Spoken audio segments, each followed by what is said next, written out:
Children and families are in crisis. More than ever, they're being exposed to violence, abuse and neglect. And the fallout is devastating. Welcome to Stories from Berry Street, a podcast that explores how one of Australia's largest independent children and family services organisations dedicates itself to keeping children, young people and families safe, thriving and hopeful. I'm your host, Richelle Hunt.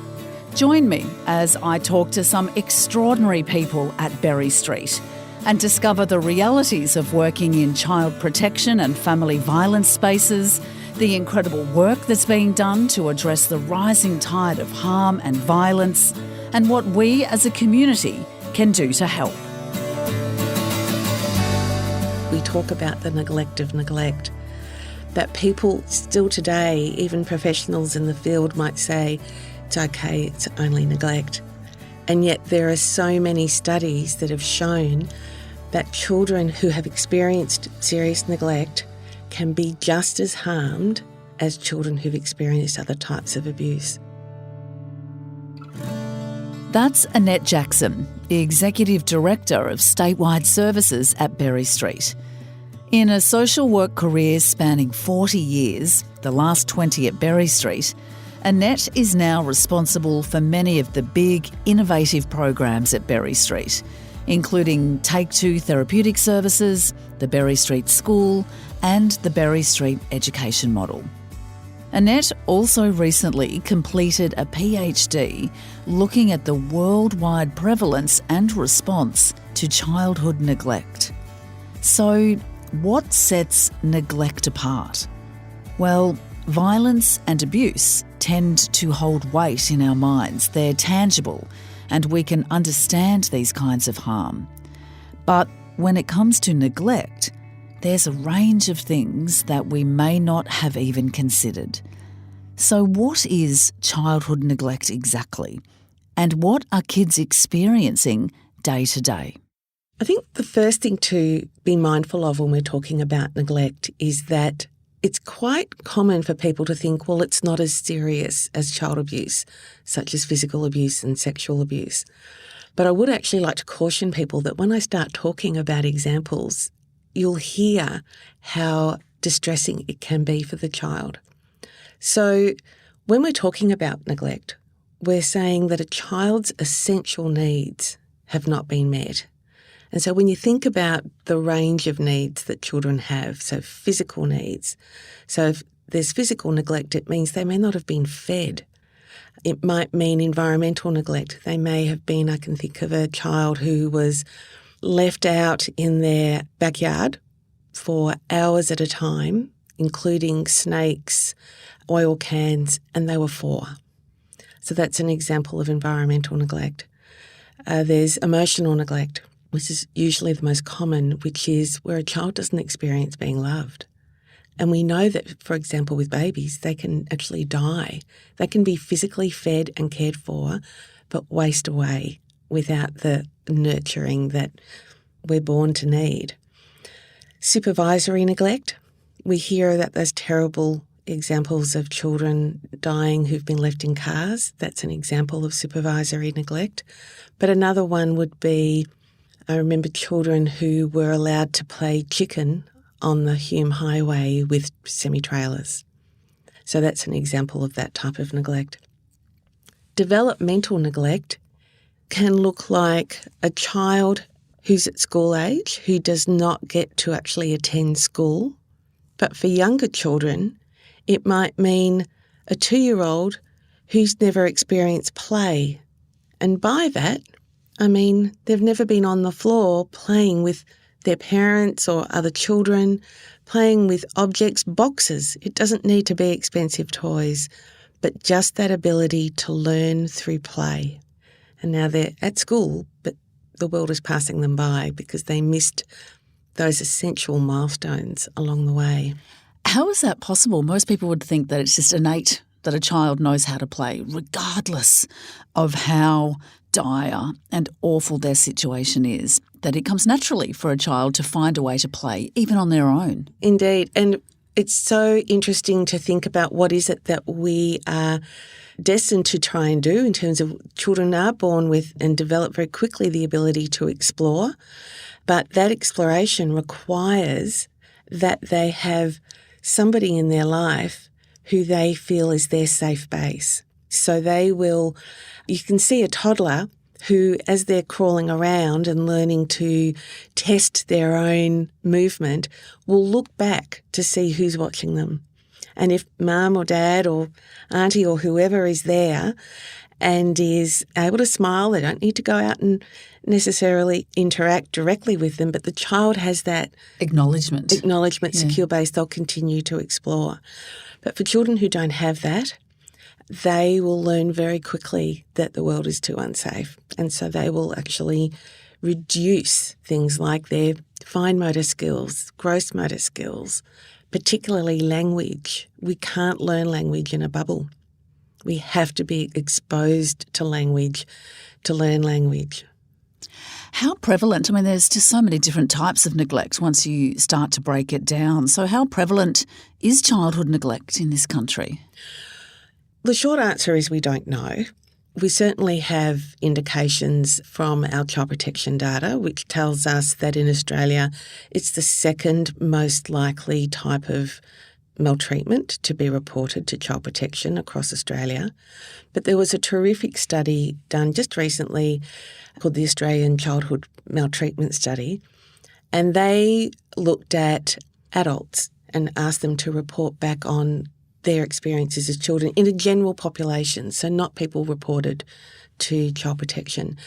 And they found that 8.9% of their participants had experienced physical, environmental or medical neglect as children, and 21.6% had experienced emotional neglect.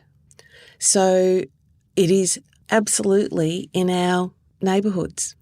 Is this something over your years within this work that you're starting to see a change and a focus and a greater understanding or awareness of neglect and what neglect looks like and the outcomes that it has? Actually, no. It's one of those areas where there is less attention to neglect. In fact, we talk about the neglect of neglect. That people still today, even professionals in the field, might say, it's okay, it's only neglect. And yet there are so many studies that have shown that children who have experienced serious neglect can be just as harmed as children who've experienced other types of abuse. And that includes physical harms, children can die, certainly developmental harms, psychological harms, mental health, relationship problems. And there are studies that show that if nothing is done, the implications of neglect can continue into people's older years. Is it because the impact of neglect can be harder to see? Ringing in my ears are the words from Berry Street's Senior Manager for Family Violence Services, Mandy Gambino, who in episode 5 said, very often victim survivors will say, I wish he would have just hit me, because the support will be greater if there's evidence of violence. It can be hard to see, but also neglect is as difficult to define as parenting. And if you think about parenting as on a continuum, and we know that there are many different approaches to parenting within the range of what we would consider healthy, responsive parenting. And so people can feel nervous or very cautious about saying, well, that's not good enough, or maybe that's my attitude. And we know from our past history, particularly with our Aboriginal community, that we have judged whole communities, let alone families, on the basis of just our ignorance of what is appropriate parenting in a different culture. So I think there's a good reason to be cautious when determining whether parenting is sufficient for a child's needs. But we've gone too far in that way, and we need to also be able to just think, well, what does this child actually need? And what do we need to do, not just the parents, but the broader family around the child. It's not just about what parents have or haven't done. It's how's the extended family, how's the community wrapping around that child. We know there are families where, one of the parents or both parents may not be able to focus on the child for short-term or long-term reasons, but grandma's there or the auntie's there, and the child still grows up with those needs being met. It's unthinkable, I think, for most people to wrap their heads around that this could be happening and so extensively across our community. Why is neglect so prevalent, do you think? Well, I think there are many reasons, and we know that there's never going to be one reason. But you start with thinking, obviously, from the parent's perspective, what else might be happening for them? Did they grow up with the opportunity to see what parenting looks like and feels like? Do they have the knowledge? Do they have the skills to be able to give the child what they need? Many parents who have grown up in neglectful, abusive situations have in fact been able to learn those skills through other people in their network. But if they haven't, then it certainly just doesn't occur naturally. But the other side is if the parents are dealing with chaos, heartache, other confounding problems, whether it's mental health difficulties, alcohol and drug use, which we know is continuing to be prevalent in our society, the chaos and the harms that come with family violence. These are not causes of neglect, but they can certainly, together with isolation, really contribute. You've mentioned, and we've seen the release of the Australian Child Maltreatment Study, and you yourself have also recently completed your PhD, so congratulations in 2023. Can you give us a bit of an insight into your studies? What I did was look at if we know that neglect is harmful and we know it's prevalent, what don't we know? And one of the big things that there's very little research on is how do we help children recover from neglect? We understand if a child has experienced the horror of sexual abuse, that in addition to preventing that and making sure it doesn't happen again, that child needs support, therapy, a circle of people around them. But with childhood neglect, it's very common that the focus is on prevention, which is so important. And then it's, okay, that child will be fine now, even though we've already identified that those harms can be just as serious as other types of abuse. So I wanted to look at what is it that we are trying to do. There is no evidence-based intervention for this because there hasn't been the research. So I couldn't go out there and say, well, let's see if this works. I had to go and say to carers, to professionals, what are you doing when you've got a child who's experienced neglect? So I surveyed 216 professionals and carers across 10 countries, mainly Australia and the US, and I asked them, tell me about a child that has experienced serious neglect, physical, medical, developmental, also cultural neglect, if a child's cultural needs have not been met. And what did you do? What did you try to do to help that child recover? And just got some very powerful stories, both of the harms that are associated with neglect, but also of what the carers and the professionals, whether they were psychologists, social workers, doctors, teachers, nurses, childcare staff, clinicians, a range of people, as well as, of course, foster parents. What are they doing to help the child in their care? Wow. That's a huge study, a large body of research, 10 countries. I asked Annette how Australia compares and what are the similarities or differences between the countries. Well, I could only really test that with the countries where there were the larger surveys, but on the whole, there was a lot of similarity. So the only real difference that I could see from the data was not so much the country, but in some situations the child's cultural background and what else was happening. So, for example, when I looked at what problems, what difficulties did the children have, Aboriginal children, Australian Aboriginal children, were more likely to be in the group that had the most difficulties, but only if they also experienced cultural neglect. So that was a really powerful, it was a really shocking, actually, finding for me that it was so dramatic that it wasn't one or the other. It was when those two things combined that the children were more likely to have a full range of difficulties. So now you have all of this incredible data. What are the next steps? What would you like to be done with it? If the research hasn't been done, are you hoping that this is the body of work that is needed to take those next steps?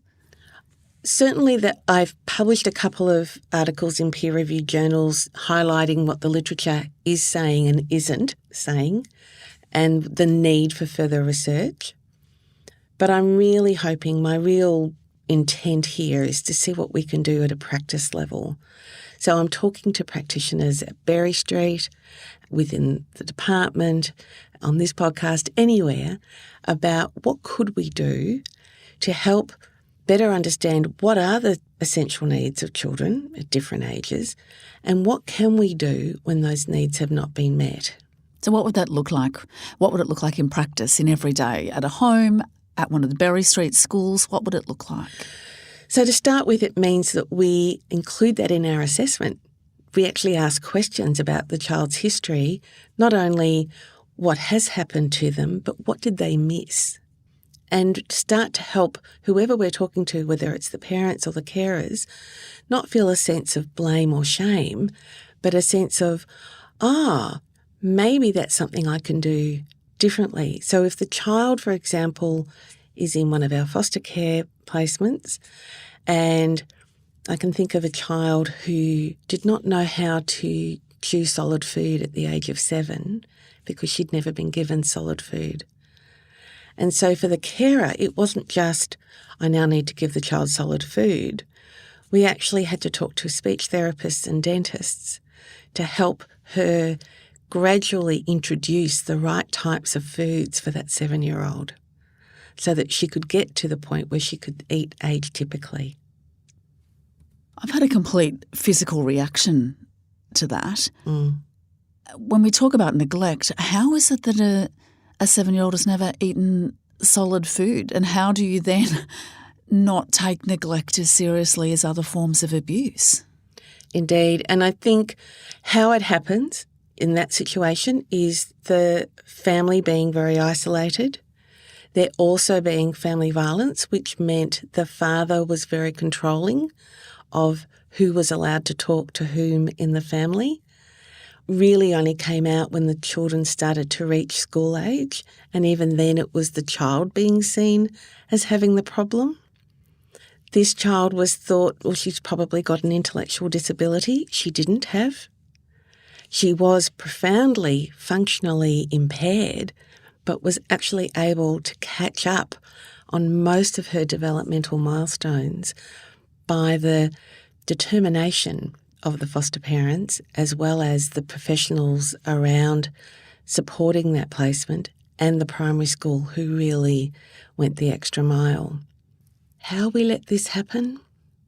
I think we're still very much what's happening in our house is our responsibility, and we might be worried about somebody else in the neighbourhood, but we might feel that we can't interfere. But we do have services where you can ring and say, I don't know, but I'm worried.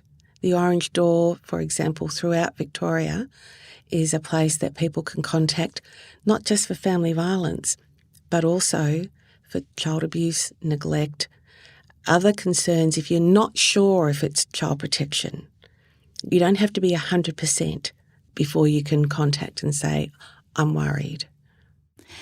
You must feel like you're in an incredible and perfect and privileged position at Berry Street to now be able to carry out this body of research and see it roll out in a practical way. Is that the future? Is that what you see next? Yes. In fact, we're developing a tool at the moment to help practitioners think about these questions when they're meeting with families and carers and helping them to think, well, what has the child missed?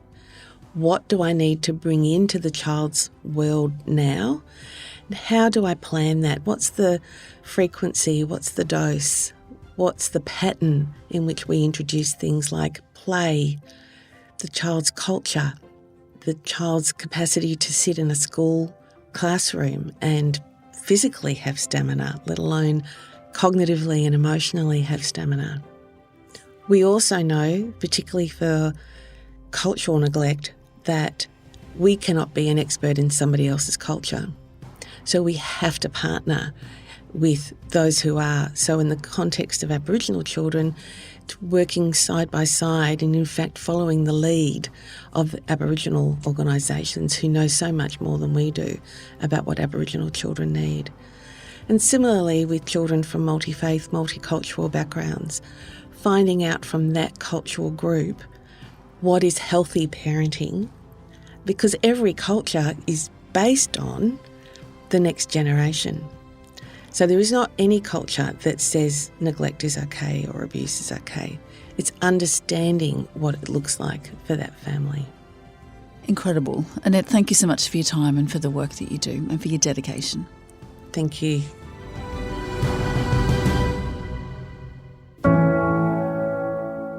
What we've just heard from Annette is truly shocking and almost hard to believe.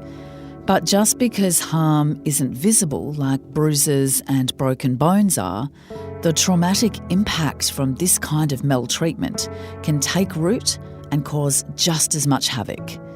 We need targeted research and innovative evidence-based solutions from pioneers like Annette to uncover the growing cases of neglect and find ways to respond. And we can only do this by becoming more aware as a community and supporting organisations like Berry Street at the front lines of this fight.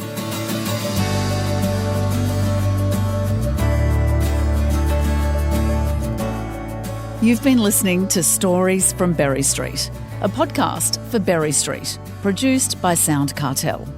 Find out more about how you can support Berry Street at berrystreet.org.au. Listen out for more episodes on everything from addressing family violence, early intervention, and trauma-informed education. Subscribe free wherever you listen to podcasts.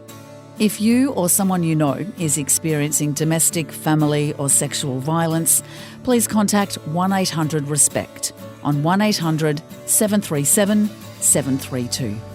This podcast is recorded on the lands of the Wurundjeri people of the Kulin Nation, and Berry Street acknowledges Aboriginal and Torres Strait Islander peoples as the traditional custodians of the lands, skies and waterways across Australia.